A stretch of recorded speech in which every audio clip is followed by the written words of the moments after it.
This is extraordinary. This is amazing. Wonderful. Thank you for tuning in to Journey to Greatness broadcast with Dr. Randall and Dr. Bradella Hall Walker now. Hello there. How Why are don't you give it up for my awesome, extraordinary wife? Thank you. Come on, y'all can do better than that. Thank you. Listen, we have a show prepared for you. This is part two of the awesome show last week. How many enjoyed last week? It was great. It was great. We dealt with the top 10. You know, we got the top 10 baseball players, the top 10 basketball players, the top 10 hits, the top 10 athletes. I mean, top 10 everything. Well, we dealt with the top 10. Well, actually, we only dealt with 5 of them. Yes. And we're going to deal with the other 5 today. But last week, we dealt with 5, and we're going to deal with the other 5 today. But we're going to deal with the top 10 questions to ask on your first date. Isn't that something? Yes. And listen, we've been married over 34 years. We've been married over 34 years. So we think we qualify for a little bit of education on marriage, but then before marriage, it has to have a beginning. That's right. And the beginning comes that meet and greet. So we're talking about the meet and greet when you first meet that individual and some of the questions that you need to ask them, because so often we think just having the right answers. That's the key. If I just have the right answers. No, it's not having the right answers. It's asking the right questions. You have to ask the right questions on the first date, because so often you meet a person, you fall in love with them, you marry them, and you say, well, I should have asked them some questions, because man, I don't know if this is going to work. Wow. I don't know if I connected to the right one. Wow. I don't know if I got my emotions involved, and all of a sudden I'm hoodwinked, bamboozled, and tricked, and I'm stuck like Chuck. No disrespect to Chuck. And now I want out of this relationship. I wish I had never married, because what? You didn't ask the right questions. And so what today is, we're going to help you with that. But I'm going to recap. We got about 28 minutes. So we're going to have to go quickly. But I'm going to recap from last week for those who didn't join us, and for you who are watching us last week. Thank you for your comments. Thank you for just sharing with us what a blessing we are to your life. We appreciate that so very much. Want to encourage you, if we're being a blessing, go to our website, FWC Charlotte, and click on Give and make a generous gift so we can continue coming to you by way of television and share with you Journey to Greatness broadcast. So we love and appreciate you so very much. But I'm excited, ignited, enthused, and infused. Yes. Wonderful. My studio audience, they are so alive. I'm telling you, oh yeah, they are just electrified. That is so great. Awesome. That's to wonderful. God be the glory. Well, listen, let's dive right on in here. The first question, then, this is like a survey. How many watch Family Feud? You know about surveys? I love it. Okay, yes, my wife loves. Well, Steve Harvey does a great job. We're going to get him on our show one day. We're going to have right. Steve. Yes, we're going to do Speak that. Yes, absolutely. But here's what we dealt with last week. Here is on our survey that we asked individuals, what would you ask your first date individual that you go out to dinner with, or you go to lunch with on your first date, or you go to the movies, or wherever you might go. Or after the scene is right and you're sitting down and you're meet and greet and you're wanting to get to know each other, what would be some of the first things you should talk about? Well, here's the first one that was brought to us. To ask them, how many sexual partners have you been involved with? Wow, that was the first one. And we elaborated on it last week, so we can't do a lot of elaboration on it this week. But to ask them about that, you know, because what if they've been with Tom, Dick, and Harry? You find out, wow, they've been with cousin, they've been with Uncle Ben. And, you know, they've been, you know, and they've been, you know, with your brother or your sister. And you didn't know about it. These are things you need to know, and they you get married Real to them, issues. and then come to find out, man, your brother had her, or you know. But anyway, these are things that real issues, okay.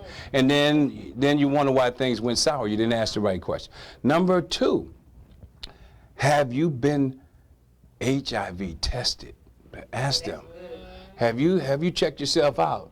Because we're getting ready to look like this thing is promising, maybe, and we're looking like we're going to move forward. And next thing I know, you're going to be dying in 6 months. Yeah. No, I'm just being, you know, I'm just being a little, but anyway, you know, you don't want to go into a relationship when the person dying, okay? Just face it. You know, as a matter of fact, I had to counsel with a lady one time, and I had to tell her that she ended up marrying the guy anyway. But I encouraged her not to marry. You know, she said she was in love with him, but he had HIV, and I said, well, you know, you got to count the cost here. I said, my recommendation is that, you know, you don't want to expose yourself to that. But she ended up marrying him anyway against counsel. I don't know whatever happened after that, but that was my counsel. Person has HIV. I mean, why play Russian roulette? You know, to me. Well, you know, today it's thank God there's medicine now to help that. Yeah, that's true. So today is much better than it was back then. Right. Yeah, I'm then going back. You were Yeah. definitely exposed. Yeah, I'm going back when it first hit the market. I thought that was funny. Then the third one is there any mental illness in your family? To ask them, is there any mental illness? Are they cuckoo? I just thought that was funny. No, I'm just teasing. Y'all know I'm having fun. I love this show, Journey to Greatness. I'm done. And I'm going to be serious. I mean, I'm going to be serious. But really, you need to know these things, you know. And see, here's the thing that we touched on last time, is that it may skipped over him or her, but the history of their, the mama, the daddy, the great-grandfather, the great-great history. And then when it came to that person that you met, it skipped over them.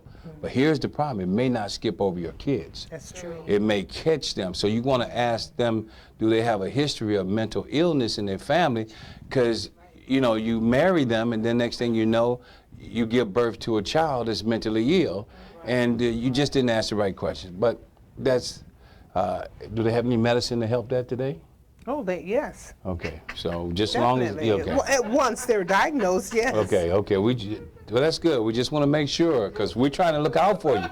That's what this show is about, looking out for you to prepare you for your greatness. That's why it's Journey to Greatness, okay? Because you want to be you want to be an awesome, extraordinary, powerful individual, and we want to see your life thrive and strive, and we want to see you live life powerfully, live life on purpose, live life intentional, and live life to its fullness, whole and complete. That's what this show is all about.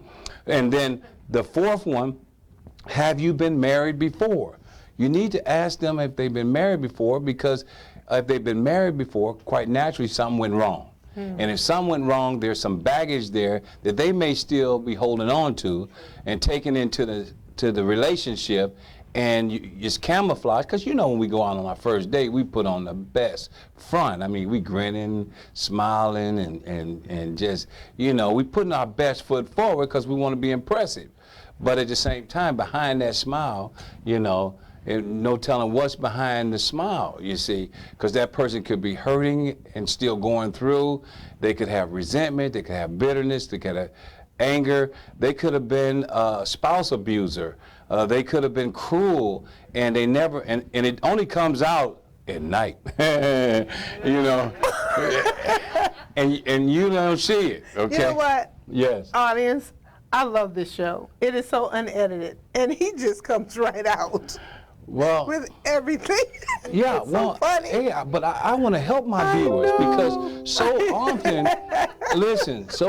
often, you know, they don't examine these things. In other words, you're saying that when we go out on dates, we're usually just plastic. We're not, for sure. We're putting on a front. Absolutely. And trying to impress, but there's so many red flags that may be coming up. Right. And then those questions are there. There's certain things that are going on even while you're sitting, the body language. We don't talk about that much. That's good. But there's body language, there's facial expressions, there's things that are going on while you're sitting across that table with the other person that is raising a flag. Right.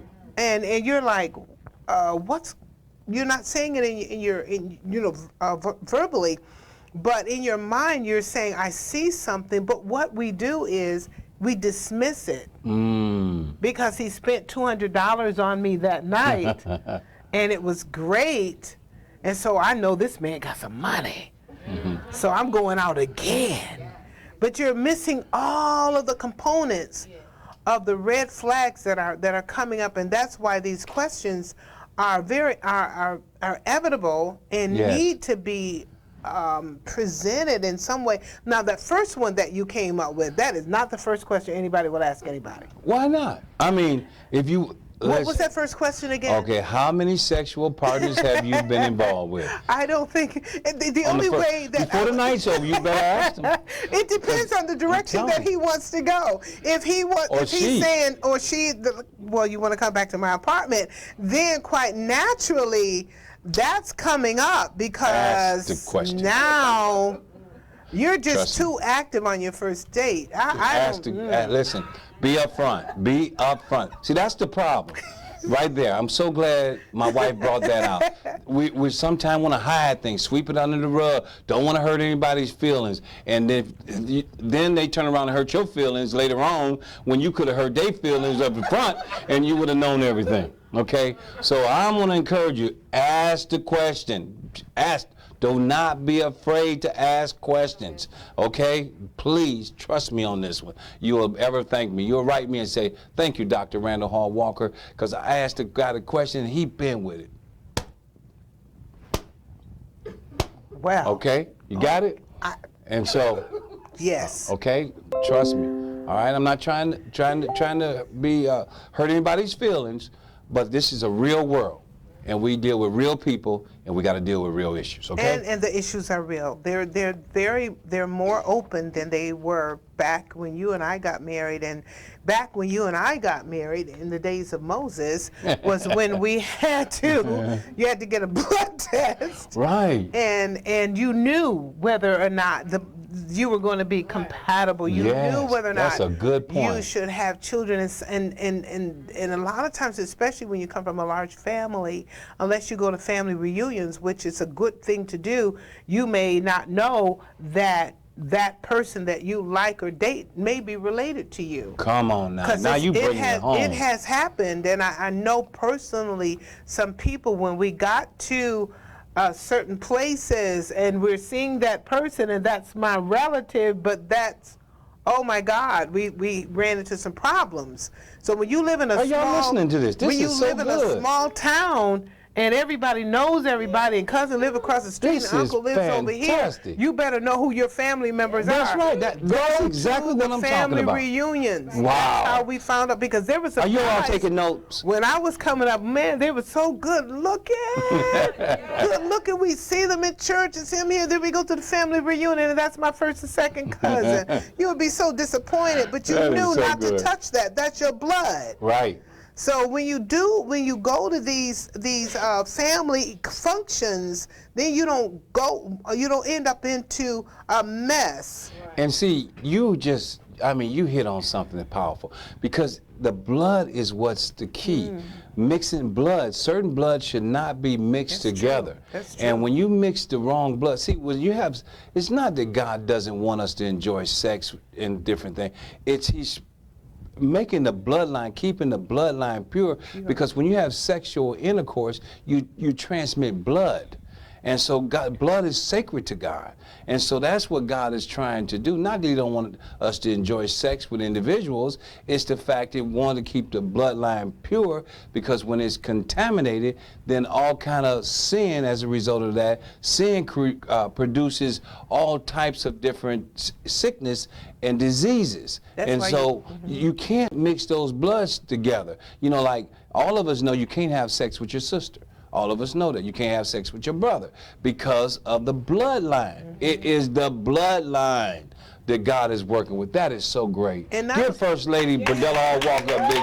That was wonderful. Awesome. And not only that, we need to understand when we get involved, and a lot of people don't want to talk about sex, but you want to do it all the time. I just threw that in there. Okay, some of you will catch that next week. But the problem is that when you begin to have sex with your partner, that lasts for 10 years. It has been proven.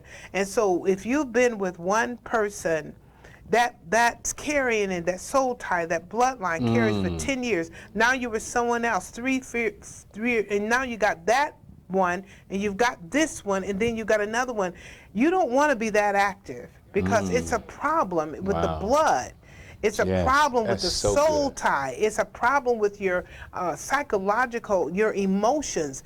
It's a problem. So what I'm saying is there's a lot of people that really need, and not to be so spiritual, but they just need deliverance in that area because they don't realize what it's doing to their body. They don't realize where it's taking them down the road. When you have multiple sex partners, you have multiple exchanging years. that blood, yeah. You have multiple years of having that bloodline in your body. Wow, that is so good. Oh, that is wonderful. Just awesome. Okay, and the fifth one, we dealt with, have you been married before? Did we deal with that one? No? Okay, the fourth one is, have you been married before? To ask them, yes, we did, because... Yes, we did. I remember that, yes. We dealt with that. And the fifth one, let me ask you this one, the fifth one, did we deal with this one? What do you like to do in your spare time? We dealt with that last week. Yes, we dealt with that last week because I mentioned the fact that if they say nothing, you know, what do you like to do? Nothing. Where you like to go? Nowhere. Oh, listen, the phones are ringing because people are calling in right now. Thank you so much for calling in. We appreciate you. 704-322-8010. Operators are standing by to answer your questions. Feel free to call in. Okay. Number 6. Now we're going to deal. Now we're going to. We recapped of last week, and so now we're going to start with number 6 and go through number 10. And number 6 is, have you had any sexual transmitted disease?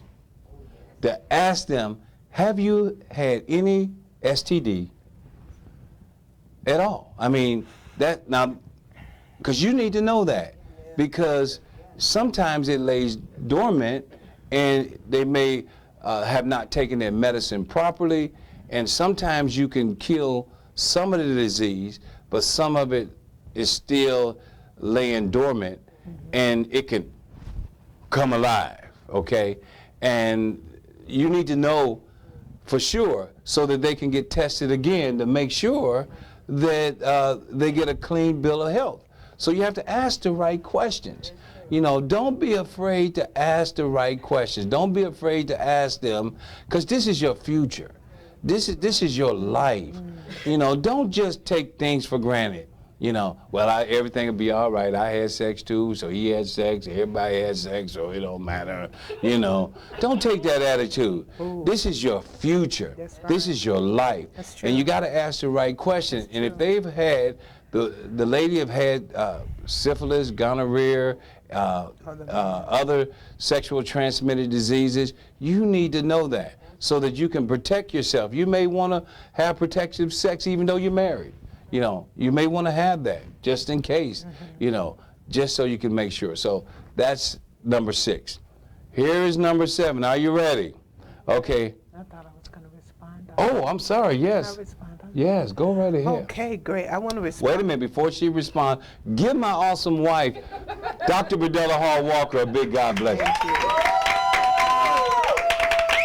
You know, thank you so much. When you study people, and that's one of my fortes, is to study people, and I love psychology, and I love sociology. I love studying people. And when you're out on your first date, the reason why that question would be important is if, in fact, the two of them are at a place where they know that they're going back to somebody's apartment and sex is going to be involved. And it doesn't matter how hot you get, if I may use that, we're all adults here. It doesn't matter how passionate you have become with this situation of his place or your place or the car or wherever you decided to go. That has to say, wait a minute. Now we're getting ready to get involved unprotected. Different things can happen here. We're either going to produce STD if you already have it, or we're going to produce a baby if I'm not protected, if I don't have all of my wisdom together and knowing good and well that I'm going out and meeting this hunk, I'm talking from a woman's point of view, meeting this hunk, and I think a lot of times, ladies, and don't raise your hand, but I think a lot of times when we do see that hunk out there, it's the first thing that comes to our mind, and since we're unedited, is I wonder what he's like in bed. I wonder what it would be like to be with him, to have my body, my body close to his, again. the smell of his cologne, Running away with me. I dance with him, and yeah, I mean, and I really believe that women today, that's one of the first questions that come to the woman's mind when you see him, and he's a hunk. You want to say, wow, I wonder. I wonder. And the next thing you know, if you get to them, then now he's interested in you and you're interested in him, but that flag has got to come up. One of you are going to have to be mature enough to say, wait a minute, do we really need to do this, or do we really want to do this, or if we're going to do this, let's ask the question, are you protected? Well, it's going to be hard at the heat of the moment. Hey, somebody better do something. The heat of the moment, when that passion. You better do something before when that it starts passion simmering. hits, I don't know if that, that's why I'm saying on the first date, ask these questions, because in the heat of the moment, you ain't got time. Okay. In the heat of the moment. You're just not going to think about it. Because your emotions are going to override any logic. You all know, come on, don't look at me like that. You know what I'm talking about, okay? Your logic is just thrown out the window. Emotions have taken over. They dominate now. They're controlling. Them hormones are just kicking in, okay? And you can't put brakes on it. That's how a lot of people ended up getting a rape case, because they got so geared. The no means nothing. Yeah, no means don't. What does no mean? No means yes. Okay, no. And no means no. But the point is, when the flesh is at an all-time high and is kicked in, you can't ask the questions then. That's why you ask them on the first date. Yeah. Randall? And that's important too. And I think before you get to that, be mature enough. And again, age plays a big difference in how people handle their emotions. Younger people are very, very, very active because of their curiosity of what this is all about. And then as you get a little older, you become more mellow, you become more sensible. Right. And so when you're more sensible, then you will ask the question. Younger ones are not going to ask. They don't care. Yeah, that's true. And so that 1 minute of pleasure will turn out to a whole lifetime of misery. Yeah, that's a fact. And then they walking around with this disease. I have to tell the next person that I'm with that I've discovered I have HIV, and now I have to take out this medicine, and I've got to be concerned whether I can have a child, or my whole life is wrecked. Good point. And so we have to be very careful, even in raising our children, the precautions of sex. And where in our day, our parents didn't talk about it. You couldn't even say the word. You didn't spell it in the house. But as we got older, and I had a child, that was when he got to that age of 12, or even, when he was 7, I had bought encyclopedias on the body and let him know who he was. This is the male, this is the female. And that's good, because that way they don't get it twisted. Because, today, parents are not doing that, and they get it twisted. And next thing you know, a boy thinks he's a girl, and a girl thinks she's a boy. And if that was dealt with in the early part, then they wouldn't have those issues. One of the things that I encourage individuals is, and that is parents also, I encourage them to ask the question, to when do you think that you should start dating? When do you think you should go out with a date? When I'm 16. Age has no, it's not about age. When I'm 18. Oh, I'm ready to go now. No, you are ready to go out on a date when you learn and know the danger of dating. Right. That's when you're ready to go out and date. When you as an individual learn the danger of being prepared for the heated moment, prepared for that being caught off guard, and being prepared for that pressure put on you from that girl that's just coming after you, and that girl just saying, I'm gonna have you, I'm gonna have you, and you saying, no, no, no, no, no, no, no, and boom, and next thing you know, you done got trapped. And that first kiss, that girl, this may end up into part 3, but but that first kiss that girl gets, she's so mesmerized by it. It just takes her into a place where, and then that's when things begin to get heated. If it was just a kiss for the day and then now they're coming back, and she'll always remember that first kiss. Yes. And it just leads to all sorts of things. I pray for parents and children to be so close that the daughter can tell mommy, Sam kissed me today. Mom, don't beat her. Don't beat her. Just talk to her and find out what happened and how did you feel about it. I remember laying in bed with my goddaughter, and we would talk about those things, and I shared all that with her, and she thought it was just funny. It was such a giggly thing with her, but she learned the hard way because she didn't listen to me.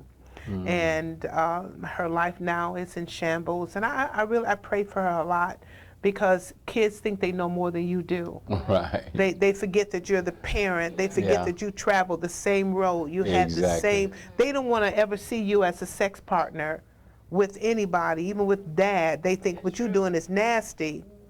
But then when they're doing it, this is good because Mama, you don't know what this feels like. Mommy knows exactly what it feels like because she had that same first kiss that sent her into a giggle.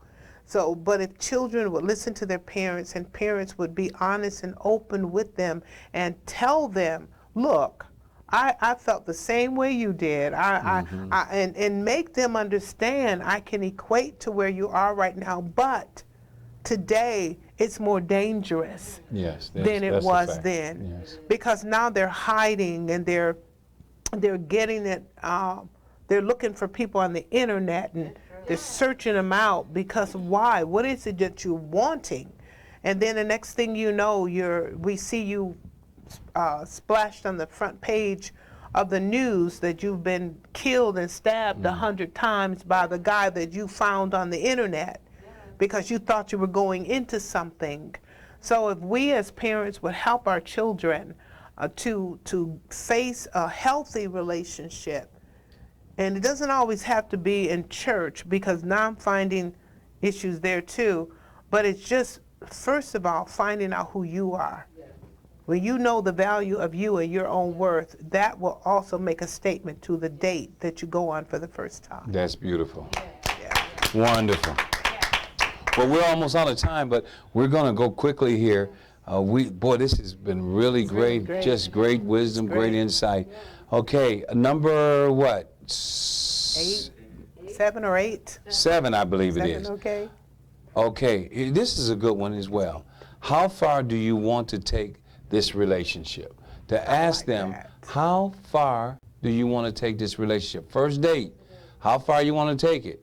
Because they may just want to have sex with you and then that's it. And they tell you, well, just let's see what happens.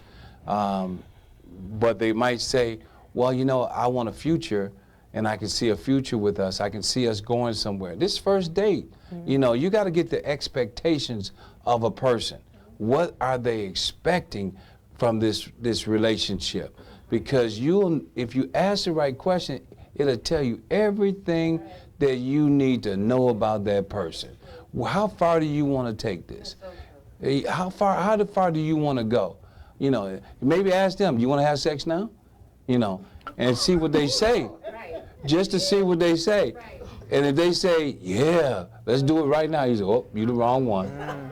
I thought you would say, I want to wait till I get married. You just got trapped. That's true. You know, I mean, I'm being facetious here a little bit, but at the same time, I'm trying to make a point how vitally important it is to ask the right questions. It is. I'm really trying to, in this show, the 10 top questions to ask on the first date, I'm really trying to show you how important asking questions are.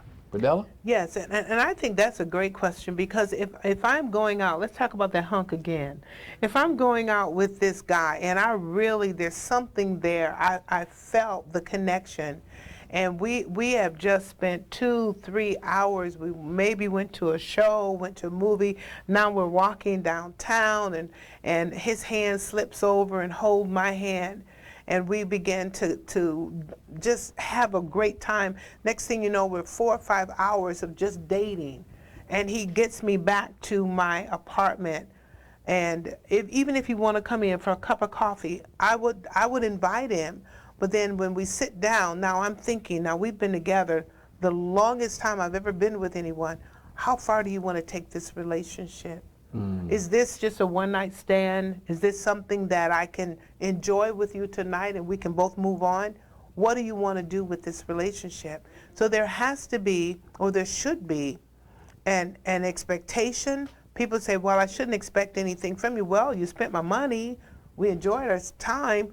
We spent time together. So there has to be some form of an expectation as to where are we going with this? Are we going somewhere?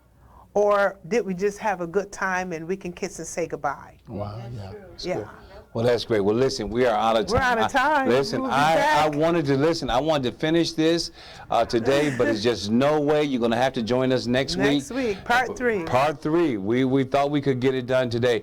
The phones are ringing, and we want to encourage you to continue calling in, 704-322-8010, and ask questions and make some comments. If we're being a blessing to you, we want to encourage you to write to us. Write to Journey to Greatness Broadcast, 4732 Old Pineville Road, right in the great city of Charlotte. We're right here in the great city of Charlotte. Want to give a shout out to all of my friends in there in Detroit, Michigan. Hi, Mommy! Wonderful Annie Walker. We just love her so much, and all of the families there. And also in Chi-Town, Chicago. I want to say hello to all of our friends out there, and must give a shout out to the Florida.